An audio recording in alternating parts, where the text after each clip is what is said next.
Good morning. Too early, isn't it? Look, I've been given talking points, and I don't like reading speeches, never have. But my chief of staff did put some stuff down here in writing just to make sure I don't miss anything. So I'm going to be reading a little bit, then we're going to open up for questions. I've been on the ground less than 3 full days. I got in here Monday. President of the United States called me Monday morning and asked me to deploy here. Got here Monday evening, and I'm staying till the problem's gone. But we've made a lot of progress in the last 3 days. Marcos Charles, he's running ICE operations here. There you go. Rodney Scott, Commissioner of Customs and Border Protection, standing here beside me. Good morning, I'm Tom Homan, the Border Czar for President Trump. I'm here on behalf of the President, along with U.S. Commissioner for U.S. Customs and Border Protection, Rodney Scott, and Marcos Charles, who's leading the enforcement effort here right now. I've been on the ground since Monday to regain law and order in the city beloved by many, and work together to remove threats from the community. During the past administration, we'll all remember, more than 10 million illegal aliens entered this nation. Many were national security threats, public safety threats. We can't remember over 2 million known gotaways. 2 million people who paid more to get away. Why? That just scared the hell out of everybody. President Trump promised American people, including the residents of Minnesota, that he would work to ensure our communities are safe.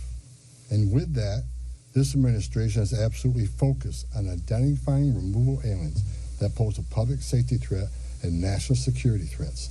And the numbers prove it. The data proves it. In the past few days, I've met with Governor Walz, Attorney General Ellison, Mayor Fry, numerous police chiefs and sheriffs, and I have more to meet. I'll also be continuing the dialogue with business and religious leaders in partnership with Minnesota, your community leaders. I'll be meeting with them too, because I want to hear what they have to say. In my meetings with folks so far, and most importantly, the governor and the AG, the Mayor Fry, we didn't agree on everything. I didn't expect to agree on anything. I've heard many people want to know why we're talking to people who they don't consider friends in administration. Bottom line is you can't fix problems if you don't have discussions. I didn't come to Minnesota for photo ops or headlines. You haven't seen me. I came here to seek solutions, and that's what we're going to do.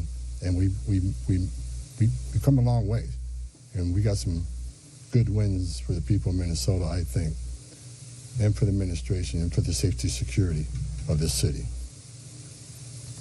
One thing we did agree on, though, everybody I talked to agreed on, was that community safety is paramount. One thing we all agreed on was U.S. Immigration Customs Enforcement is a legitimate law enforcement agency that has a duty to enforce the laws enacted by Congress and keep this community safe. Like I've said many times for the last several years, even before this administration, jurisdictions that refuse to cooperate with federal immigration authorities are sanctuaries for criminals. Sanctuary cities are sanctuaries for criminals, and endangers the residents of the community. To be clear, we did not agree with Minnesota state and local officials that they would be involved in immigration enforcement. I didn't ask them to be immigration officers. I'm asking them to be cops working with the cops to help us take criminal aliens off the street. What we did agree upon is not to release public safety arrests back in the community, and they could be lawfully transferred to ICE. I'll speak more about that. I will highlight that the Minnesota State Prison System under the Department of Corrections have been honoring ICE detainers. And we appreciate that important collaboration, and we're going to expand upon that. That decision has made Minnesota safer, not only for residents of Minnesota, but the men and women law enforcement. Not just ICE, all law enforcement.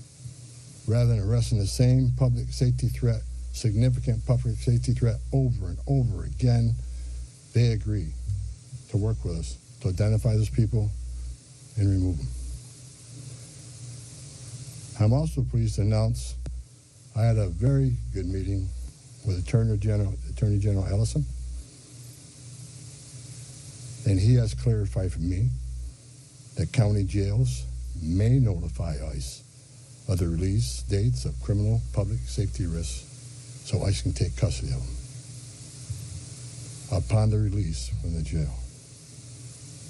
And let me tell you why that's important. I know people are a lot concerned about the manpower has been set in law enforcement manpower. Look, I've said this many times before. I've said it for the last several years. Give us access to the illegal alien public safety threat and the safety and security of a jail. It's common sense. It's safer for the community, it's safer for the agent, and it's safer for the alien. Because anything can happen on a street arrest. It just makes common sense. And for the people that argue, well, we're a welcoming community because we want victims and witnesses of crime that are here illegally to feel safe to come to police without fear they're working with ICE, we're not going to talk to the victim and witness of crime. There's no problem there. They should feel safe to come to police and ask for help. All we want is to talk to the person that local and state law enforcement authorities locked in a jail cell. They chose to lock this person up. That's who we want to talk to, the public safety threat. So that argument is that protects victim witnesses of crime. It's a bunch of crap. Victims and witnesses of crime don't want the bad guy back in their neighborhood either. So great progress with the Attorney General and local sheriffs.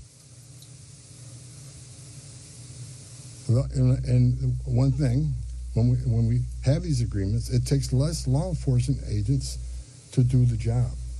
One agent can arrest one bad guy in the safety and security of a jail where he's behind the wire, we know we don't have weapons.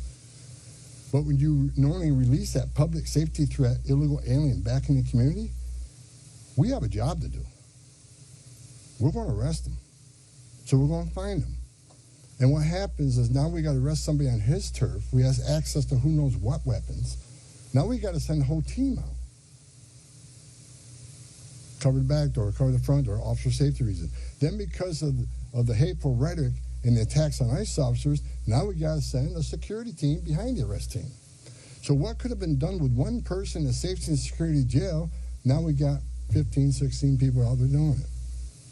I know that causes stress in the community. So if we get these agreements in place, that means less agents on the street. More agents in the jail means less agents in the street. This is common sense cooperation that allows us to draw down on the number of people we have here. Yes, I said it. Draw down the number of people here.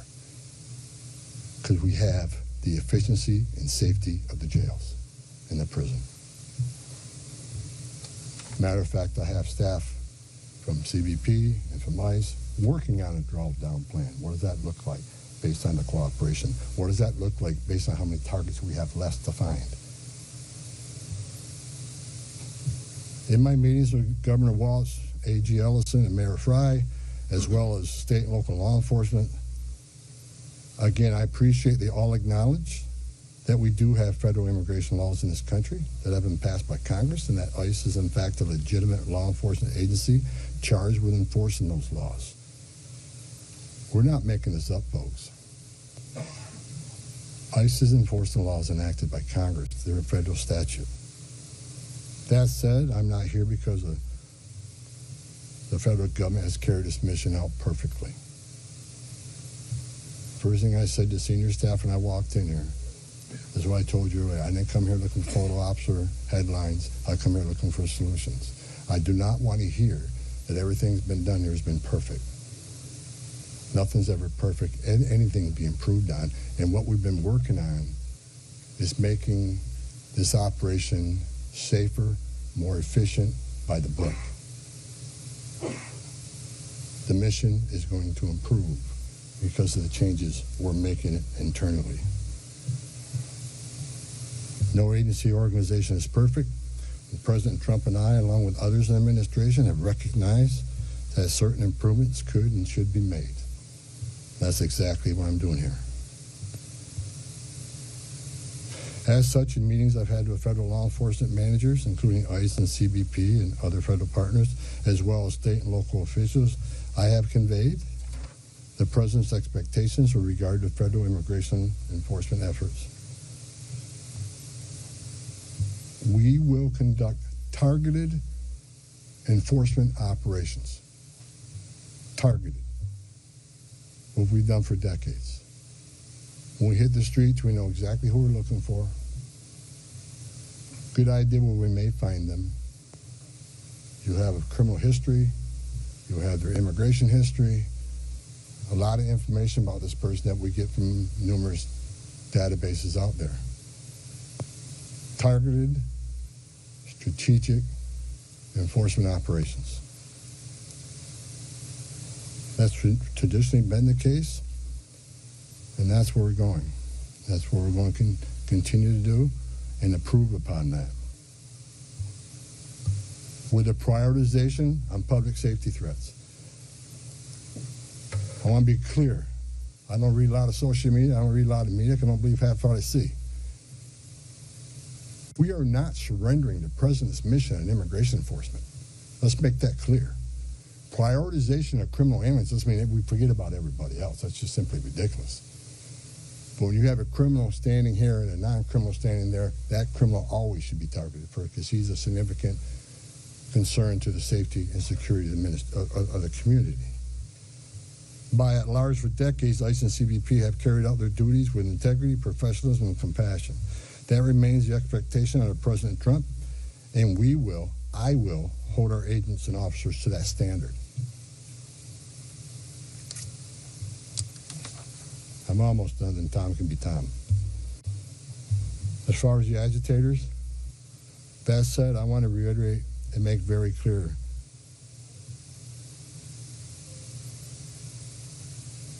I want to make it clear, ICE and CBP officers are performing their duties in a challenging environment under tremendous circumstances, but they're trying to do it with professionalism. If they don't, they'll be dealt with. Like any other federal agency, we have standards of conduct. They are sworn law enforcement officers working tirelessly to enforce our country's border security and immigration laws, protecting the interests of our country and preventing dangerous people from walking the streets of this nation when they're not supposed to be here to begin with. Men and women of ICE, I was a Border Patrol agent. I was an ICE agent. I was the first ICE director that came up through the ranks. I spent over 40 years doing this. These men and women that carry that badge and gun are American patriots. They put themselves on the line for this nation every day. But I want you to remember, they don't hang their badge, they don't hang their heart on a hook every day they come to work. They're mothers and fathers too. They're sons and daughters too. And if they've seen a fraction of the tragedies I've seen in my career, they take a lot of damage home to every day. The things they've seen, especially on the border with Border Patrol agents. People drowning in the river, women being raped by criminal cartels, giving CPR to a baby that was thrown in the river by the cartels because Border Patrol came too close. So let's throw the baby in the river. That way the Border Patrol was concentrated on that so I can get away. These men and women see some terrible things. But I want you to remember, they're mothers and fathers too. Many of them are members of this community. God bless every one of them. The hostile rhetoric and dangerous threats and hate must stop. And we all agreed to that. All everybody met here today, we got to stop the rhetoric, the hateful rhetoric that has caused an increase in assaults. that it calls, because of that, have to send security teams out with arrest teams, which surge the city with additional resources because of the rhetoric, because of the threats, because of the assaults. Again, with the agreements we've achieved and following through the agreements, with the rhetoric dropping down, that allows us to pull more agents out once we feel the environment's safer.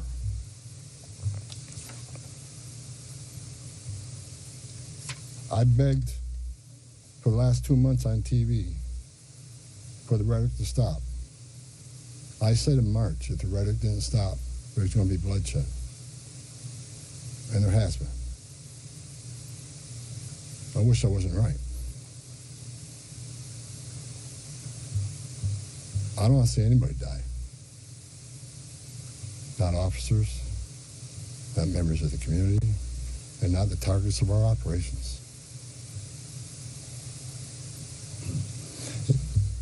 For the people out there who don't like what ICE is doing, if you want certain laws reformed, then take it up with Congress.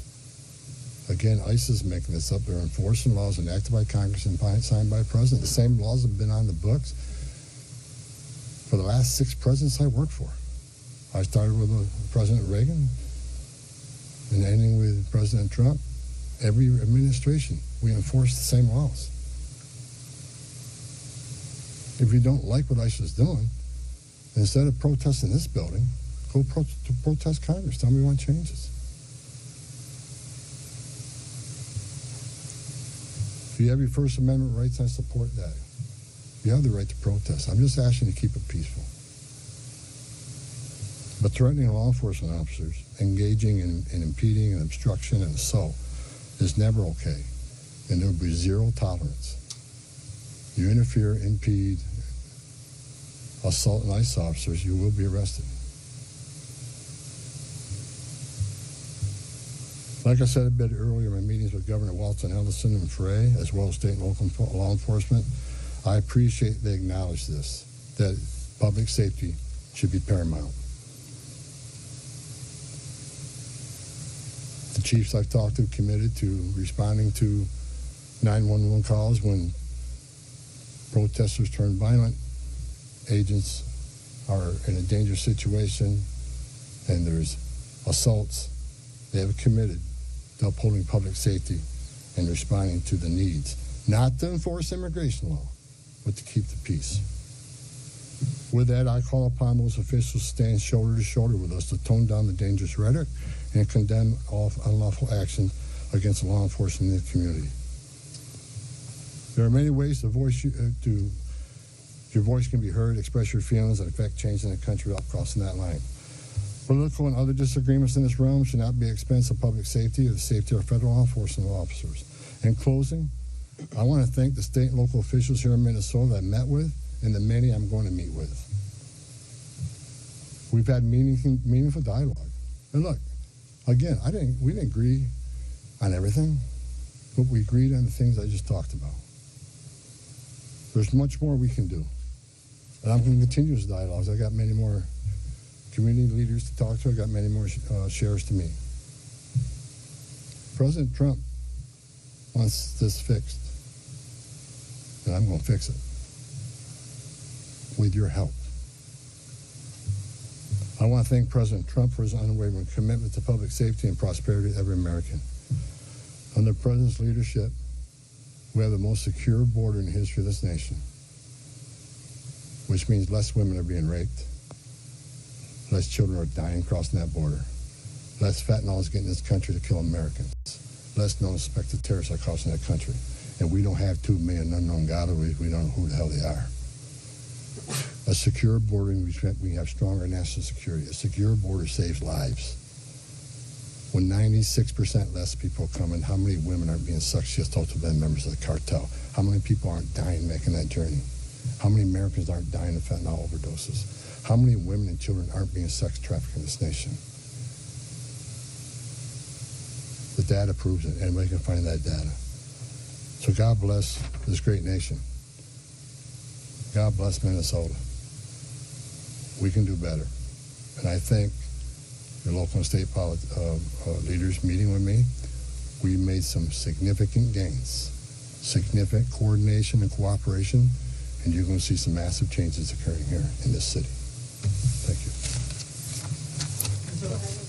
Can you clarify Mr. Rules of engagement on? Right here. Thank you so much, Mr. Homan. Giovanna Dell'Orto with the Associated Press. Based on how you have described these changes in the mission, can you be more specific about the objectives of Operation Metro Surge? If what you have described changes the parameters for interior enforcement only in Minnesota or also in Maine and other places? And finally, when would you consider that those objectives will be achieved and this operation will end? Or is it in terms of agents on the ground, in terms of who you are targeting for arrests? The withdrawal of law enforcement resources here is dependent upon cooperation. Like I said, one agent arresting one bad guy in jail means less agents on the street. We have some agreements. We got more to talk about how we're going to implement those agreements. But as we see that cooperation happen, then the redeployment will happen. Look, target enforcement operations should happen across the nation. That's what we've done for decades. And with target enforcement operations, I've done many of them. It just makes it safer for everybody. When we know exactly what we're looking for, what is his criminal history, what is his immigration history, where's he live, is he in an apartment complex versus a house, has he got a known record for having weapons, it's safer for everybody. Then we know what type of resources we need to go. And it just makes this operation cleaner, more efficient, and it's proven less violence when we know exactly what we're getting into and we can take the necessary precautions to keep everybody safe. Some of the operations that I've been involved in, we know there's children in the house based on surveillance. So we know you got to be a little bit different when you go in that house because there's going to be children present. So target enforcement operations, the way we've always done it, I think we got away from a little bit. And we're going to make sure we do target enforcement operations. And look, I will say it again, we are not surrendering our mission at all. We're just doing it smarter. Shimon Prokopez from CNN. Mr. Homan, how did we get here in terms of you had Greg Bovino, who was the face of this immigration operation, the mission, as you say, to having border patrol agents in the interior of this country, stopping U.S. citizens, asking them for ID, creating this fear in places like Chicago and now here. And then finally, it took really the death of ALEX PRETTI for us to get here. How did that happen? Who made the decisions to allow this kind of operation to proceed in this way and to create such fear? Well, look, the Border Patrol, the last 4 years under Joe Biden, we have an open border where 10, 12,000 people a day are coming across the border.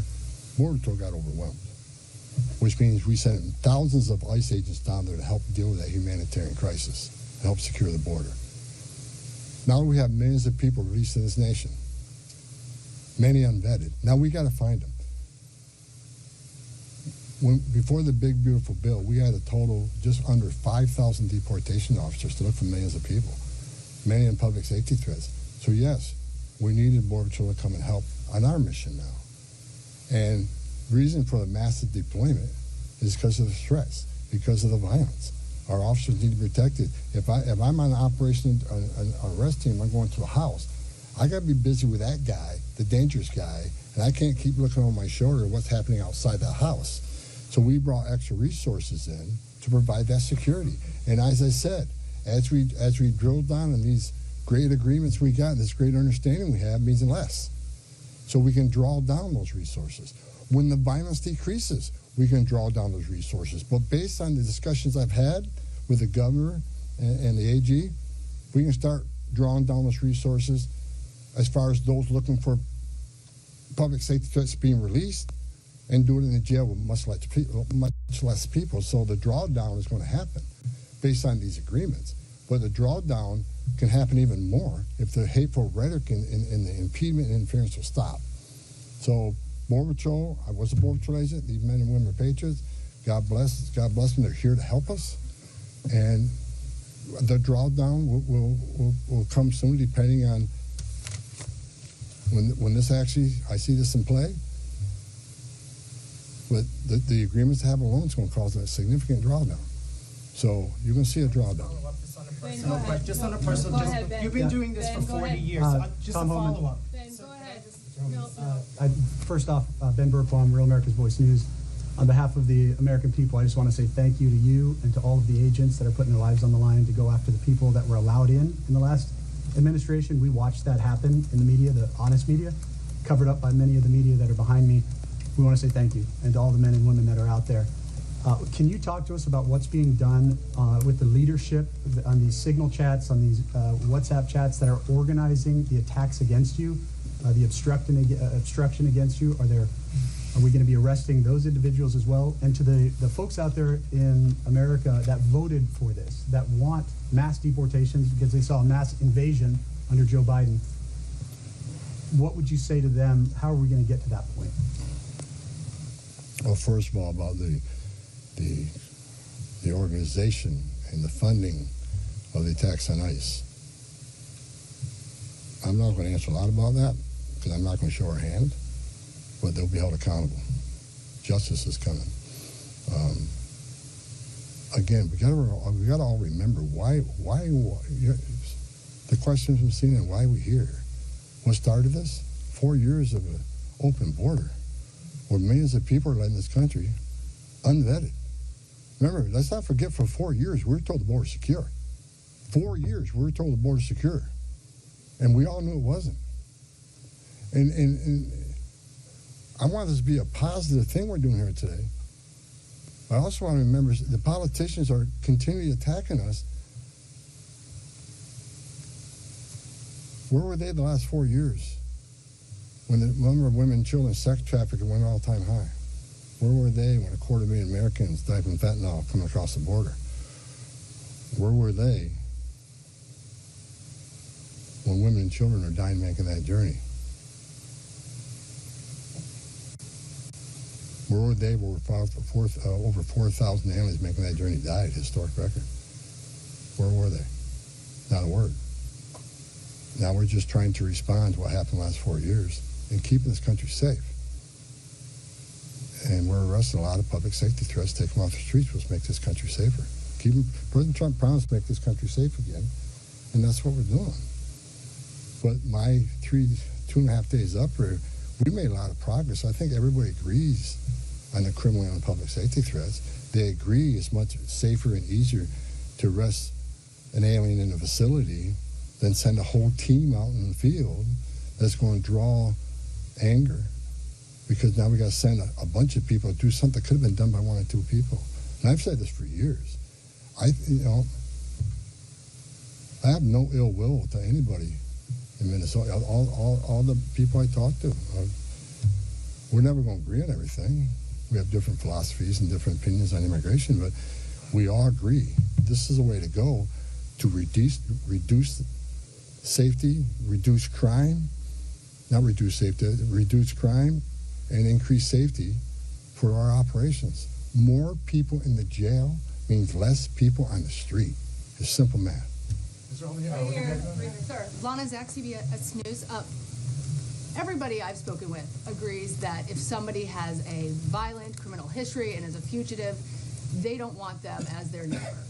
But when you're talking about a targeted operation, and are you talking about targeting people whose crime is coming to this country, or is it a more specific definition now? All operations will be targeted, but the prioritization are going to be criminal aliens, public safety threats, and national security threats. I've met with Marcos and his staff. We got to allow them. We got to allow them to keep us busy. So that would be our focus. But that is enough. That's what.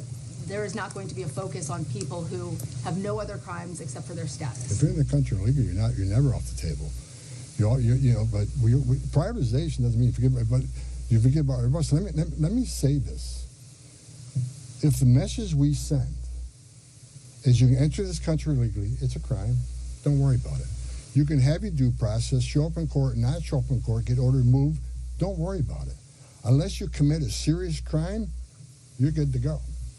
If that's the message we send to the world, you're never going to fix this problem. The most vulnerable people in the world will make that dangerous journey like they did under the Joe Biden administration. Over 4,000 aliens died making that journey. And again, a significant increase in sex trafficking, because when they did that and opened those borders up saying, we're not going to detain you, we're going to give you free health care, we're going to fly you to the city of your choice, put you in a free hotel room, give you 3 meals a day, and give you work authorization, we're just going to bring you in. And when they did that, they sent a message to the whole world, you can come and do this. And what happened? They overwhelmed the men and women of the Border Patrol, where many days 70% of agents were pulled off that line. 70%. You don't think the criminal cartels had a field day with that? They created gaps for the cartels, do their activity. And that's why you've seen the rise in fentanyl overdose. That's why you saw the rise in sex trafficking. The 2 million plus known gotaways, why did they pay more to get away? Why didn't they pay less? Turn yourself in, get released within 24 hours.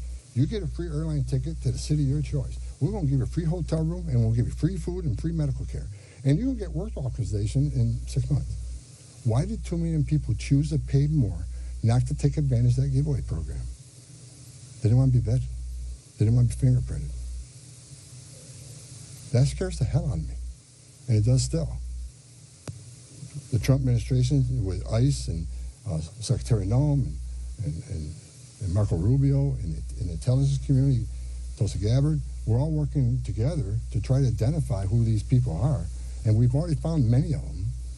But it's hard work to do, but there are national security threats walking this nation because of the last administration. And they are one of our main priorities, too. Thank you. Can you please be specific about how many ICE and how many Border Patrol agents are currently operating in the state? I think we're near 3,000. There's been some rotations. Another thing I witnessed when I came here, I'll share this with you. I met with a lot of people, a lot of the agents. They've been in theater. Some of these people have been in theater for 8 months. So there's going to be rotations of personnel. Hopefully less now that we have some agreements. Maybe we can make it more efficient and safe. But they've been in theater a long time. And so, there's rotations happen all the time to get people out of here and go home, get some rest and see their families.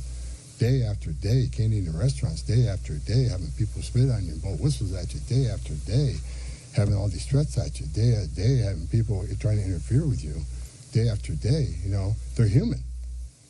So, we've got to rotate these people, and we've already rotated some. But my main focus now is drawdown, based upon the great conversations I've had with your state and local leaders.